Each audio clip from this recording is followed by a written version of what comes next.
A gente está na Bacia Leiteira, no estado do Paraná, que compreende a Castro, Ponta Grossa e também Arapoti. Então, é um tema muito importante a gente se debater, que é a silagem de milho.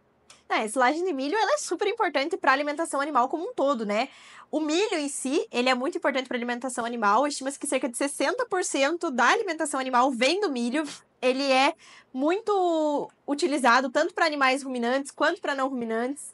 É aí uma grande cultura brasileira que, além de ser utilizada para alimentação humana, é um grande representativo da alimentação animal, né? E é muito importante que a gente cuide da lavoura de milho, porque, consequentemente, se a gente tem uma lavoura boa, a gente vai ter um animal bem nutrido e a gente vai ter um ganho, né, na produção. Então, é importante que a gente tenha técnicos, que a gente tenha pessoas que conheçam desse cuidado com a lavoura para para manejar bem mesmo. E tudo começa com a escolha de um bom híbrido, né? Tudo. Um ponto importante que a Isa tocou, é o primeiro ponto, na verdade, né, que a gente pensa em produzir milho, é escolher um material de qualidade, um híbrido.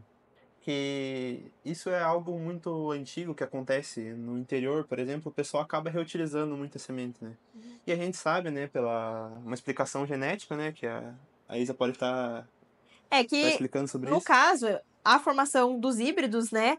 Ele ocorre a partir do cruzamento entre dois parentais, formando um F1, e a gente vai aproveitar desse F1 a heterose, ou seja, a superioridade dos filhos, né, dos híbridos em relação aos pais puros. E isso faz com que a gente tenha um híbrido de excelente qualidade. Entretanto, quando a gente faz o replantio, né, quando a gente utiliza esses filhos, né, esses híbridos novamente, a heterose vai cair em 50%. Devido à endogamia, né? Devido à endogamia. E isso vai gerar muitas perdas produtivas. A gente vai Então, o ter. que a gente planta é o vigor do híbrido, basicamente. É o material de maior qualidade possível. Tanto que as empresas, o maior ativo de uma empresa que trabalha com melhoramento de milho, é essas linhagens que se tornam os híbridos futuramente, né? Sim, porque elas vão ser o futuro da empresa, né? E escolher um bom híbrido é o primeiro passo para uma lavoura de qualidade. E uma lavoura de qualidade, ela vai gerar um animal de qualidade. E para o produtor, ele precisa ter um alinhamento muito grande, tanto com o engenheiro agrônomo, como com o zootecnista. Por quê? O agrônomo, ele vai entrar nessa questão do manejo, da condução e também participar um pouco dessa escolha desse híbrido. Mas o zootecnista, pelo conhecimento que ele tem de alimentação, formulação de dieta, é de vital importância que ele participe também dessa escolha desse híbrido, porque ele vai ajustar o híbrido da melhor maneira para encaixar na realidade daquele produtor e também na dieta daquela fazenda. Por exemplo, a gente pensa que na nossa região tem muitas fazendas leiteiras. Então, um híbrido de qualidade vai ser a principal fonte de alimentação do animal durante o ano inteiro. E a silagem, ela entra como um principal alimento, né, nas dietas, principalmente quando a gente fala no fornecimento de fibras. A fibra é essencial, né, para a dieta de animais ruminantes. A fibra ela vai atuar principalmente controlando a microbiota do rumen. Então, quando a gente tem uma fibra de qualidade, o animal vai produzir saliva e essa saliva vai tamponar o pH do rumen. Então, isso é muito importante para que a gente tenha um rumen de qualidade e a microbiota do rumen estando adequada, a gente consegue uma maior absorção de toda a dieta. Então, não só para o consumo de milho, mas para o consumo de uma dieta total. Então, a gente vai ter essa importância muito grande, principalmente quando a gente fala em teores de fibra. Além, claro, do amido, que vai ser um principal componente energético aí das dietas para bovinos de leite. E o ponto mais importante que a gente vai abordar no próximo tópico é o manejo integrado de pragas. Viu, Djalma e Isa? Quais são os principais desafios que tem na condução de um ensaio, para quem trabalha com ensaio aí, e também no desenvolvimento de uma lavoura para alimentação animal ou até mesmo humana? Então, acho que uma das coisas que a gente vê muito é os desafios de solos, né? Principalmente. Questão de adubações e manejo de solos. E também as pragas e as doenças, né? Que ocorrem desde o plantio até a colheita daquela lavoura, né? Então é muito importante o alinhamento com o engenheiro agrônomo, né? Para ele, desde do primeiro estágio fenológico, ocorrer esse monitoramento. utilizando técnicas como, por exemplo, o MIP, né, que é o Manejo Integrado de Pragas, e visitas constantes, né, à É propriedade, verdade, isso que eu ia falar. para estar sempre de olho, né? Porque às vezes o produtor tá trabalhando, tá ocupado com outra coisa, principalmente em leiteria, né? O produtor, ele não tem tempo às vezes de estar 100% Olhando ativo ali a lavoura, na né? lavoura, né? Porque a leiteria toma muito tempo, porque se for sábado, domingo, feriado, Qualquer dia vai trabalhar. o produtor tem que estar tirando leite. Então, a lavoura acaba ficando em segundo plano, mesmo que o produtor não queira, mas pela consequência do dia dele ser muito ocupado, a lavoura acaba ficando em segundo plano. Então, é interessante o agrônomo sempre estar visualizando e observando o que está acontecendo com aquela lavoura, juntamente também, né, com essa questão de É. adubação e de solo, né? E é muito importante, eu acho que quando a gente fala de adubação, por exemplo, fazer no período correto e as aplicações também, né? Eu acho que com certeza tem o período correto, mas a adubação. Então, eu vou fazer adubação padrão. Não, vamos fazer uma análise de solo antes, vamos ver como é que tá, que nutrientes o meu solo precisa. Será que eu preciso fazer uma correção, por exemplo, do alumínio? Será que eu preciso fazer uma correção do pH? Porque o pH, né, as correções de pH, elas vão influenciar diretamente, por exemplo, na absorção dos outros nutrientes. Então é muito importante a gente ter esse cuidado com a análise de solo prévia da instalação da lavoura, né? Porque a correção com calagem, por exemplo, a gente preconiza aí uns 6 meses antes do plantio. Então, sempre cuidar dessa parte também. E eu acho que no manejo de pragas também é assim, né? Acho que tem que sempre prevenir. Então, quando a gente pensa primeiramente em controle de pragas, a gente pode usar três estratégias, né? A química, que é o uso de inseticidas, né? A biológica, que utiliza alguns micro-organismos eficientes para controlar essas pragas. E eu acredito que a maneira de iniciar, antes de você tomar essa decisão, é o MIP, né? Que o MIP, para quem não está familiarizado, é o manejo integrado de pragas, que basicamente ele é uma estratégia para você diminuir o uso de agroquímicos, né? E, consequentemente, diminuir o custo de produção, né? Exatamente.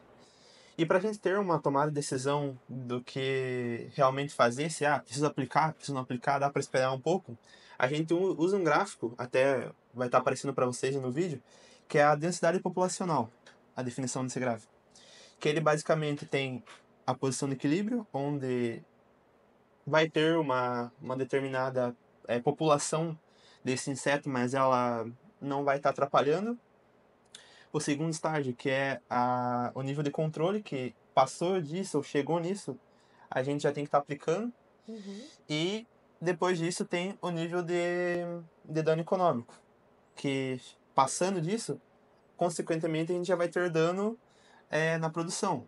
Então a gente tem que trabalhar sempre entre a produção de equilíbrio e o nível de controle, porque passando disso, a gente pode até estar perdendo o controle sobre aquela população de inseto que vai estar afetando a lavoura e, consequentemente, os custos de produções vão ser mais altos para você ter esse controle e para chegar no final ainda ter uma baixa produção, né? Ainda. Você gastar, por exemplo, ocorreu, por exemplo, uma infestação de inseto, por exemplo, num estágio muito avançado da cultura do milho. A gente sabe, né, que um trator Nem vai conseguir não entrar vai para conseguir variar. entrar nem que seja um autopropelido. Uhum. E o produtor, por exemplo, que tem uma área bem extensa que precisa alimentar o gado, que, por exemplo, ele não vai poder deixar faltar milho durante o ano, ele vai ter que ter aquela quantidade para suprir o gado o ano inteiro. E se ele não conseguir produzir, ele vai ter que comprar esse milho. E Exatamente, isso o vai custo é bem mais impactar, elevado. custo muito E mais alto. para ele conseguir não perder essa lavoura, ele vai ter que investir dinheiro, com, por exemplo, aplicação de um drone, de um helicóptero, do avião. E isso a gente sabe que não é nem um pouco barato, né? Além do custo do agroquímico.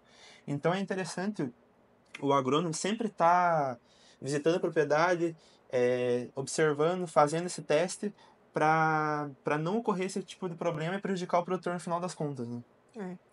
E eu acho que, pegando esse gancho, né, de conseguir uma melhor produtividade, a gente fala muito sobre época de colheita. Principalmente quando a gente fala em milho silagem, né? O milho silagem, ele Ele tem que ser colhido no período ideal, principalmente por conta tanto dos teores de fibra, que a gente já comentou, né, a importância do teor de fibra, e do teor de matéria seca, porque isso influencia diretamente na compactação, na vedação desse silo. Então, a gente tem ali o ponto ideal de corte, que são os 50%, né, os 3/4 da linha do leite. Isso impacta diretamente na qualidade da silagem. Porque, por exemplo, se a gente corta um milho muito mais seco, vai ter muito mais amido para ser substrato fermentativo. Além disso, os teores de fibra vão ser maiores quando a gente corta ele mais atrasado, né? Quando a gente demora mais para colher. Se a gente colhe muito antes do teor ideal, ele pode ser que ocasione, né, uma perda de qualidade pelo alto teor de matéria seca. E o interessante é que um errinho desse na tomada de decisão da colheita do milho impacta no ano inteiro do produtor, por exemplo. Porque se a gente colher ele numa época errada, por exemplo, com um baixo teor de amido, o produtor vai ter que estar suprindo esse amido de alguma maneira.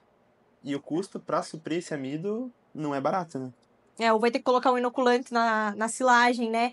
Então, isso é muito importante a gente ter o corte no período ideal. Além disso, tamanho de partícula. Exatamente. Então, o tamanho, a regulagem da máquina para o tamanho de partícula é muito importante. Quando a gente pensa em vaca de leite, elas são bem seletivas. Então, se você acaba deixando uma partícula um pouco maior, o animal acaba selecionando aquele material no coxo e, consequentemente, se alimentando menos. Quando a gente vê também, além disso, a falta de compactação, né? Exatamente. No silo. Então, quando a gente corta partícula muito alta, isso dificulta a compactação. Então, na silagem de milho, né? Para quem não está familiarizado, a gente faz o corte, coloca, né, no tipo de silo que o produtor decidiu utilizar e vai fazer a compactação com os detratores. Quando a gente tem partículas muito grandes, essa compactação é limitada, ou seja, a gente tem mais espaços com ar em volta. E quando a gente tem espaços com ar, isso vai limitar a fermentação, né? Então, o que a gente espera na silagem? Uma fermentação anaeróbica, né? Sem a presença de ar. Então, quando a gente tem essa compactação dificultada, isso diminui a compactação anaeróbica e favorece o crescimento de micro-organismos aeróbicos, como os micro-organismos que são responsáveis pelo apodrecimento, né? Que vai ocasionar muitas perdas aí para o produtor. E outra questão muito importante, até a Isa, que é zootecnista, pode estar explicando, é a questão do processamento dos grãos, né?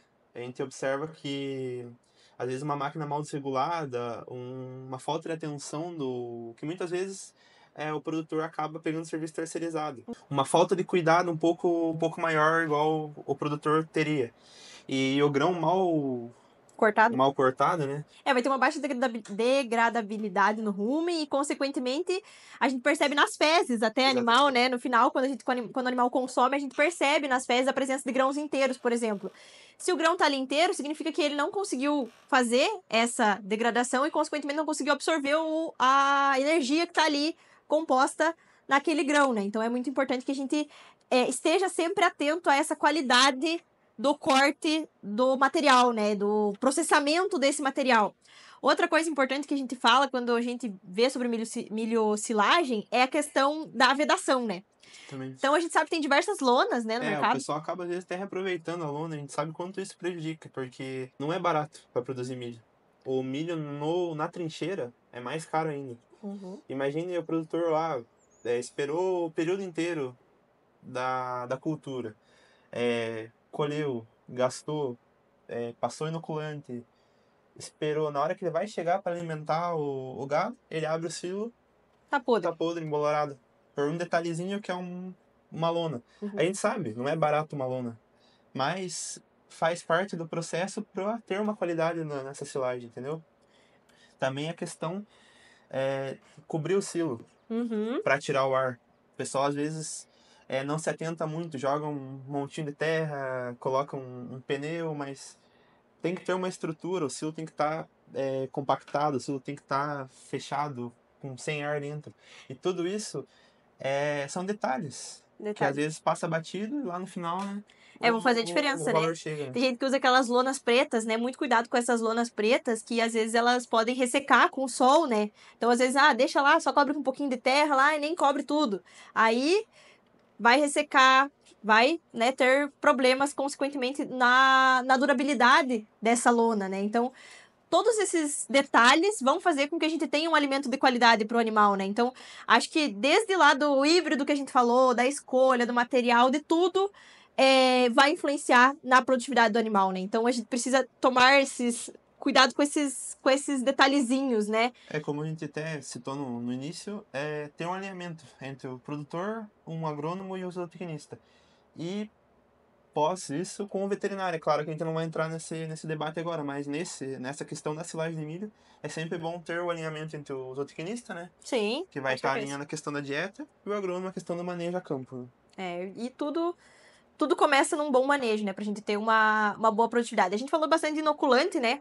Os inoculantes, eles vão servir para ajudar, né, na fermentação. No caso da silagem, eles vão ajudar como substrato fermentativo. Então, a gente tem alguns inoculantes que são formados por bactérias que produzem o ácido lático. E esse ácido lático, ele vai diminuir o pH, desfavorecendo a presença de micro-organismos aeróbicos, né? Então, ele vai favorecer a fermentação anaeróbica, que é a fermentação que a gente espera para o milho. Então, o inoculante é uma tecnologia muito boa e que pode ser utilizada. Isso mostra pra gente, com certeza, a importância dos profissionais, né? Do engenheiro agrônomo pro cuidado com a lavoura de milho, que passa por várias etapas, né? Desde a colheita, enfim, e a importância do zootecnista Principalmente o zootecnista. do produto final, né? Na questão, principalmente, de otimizar os recursos que a gente tem, formulando dietas mais precisas e que aproveitem todos os alimentos que a gente tem disponíveis, né?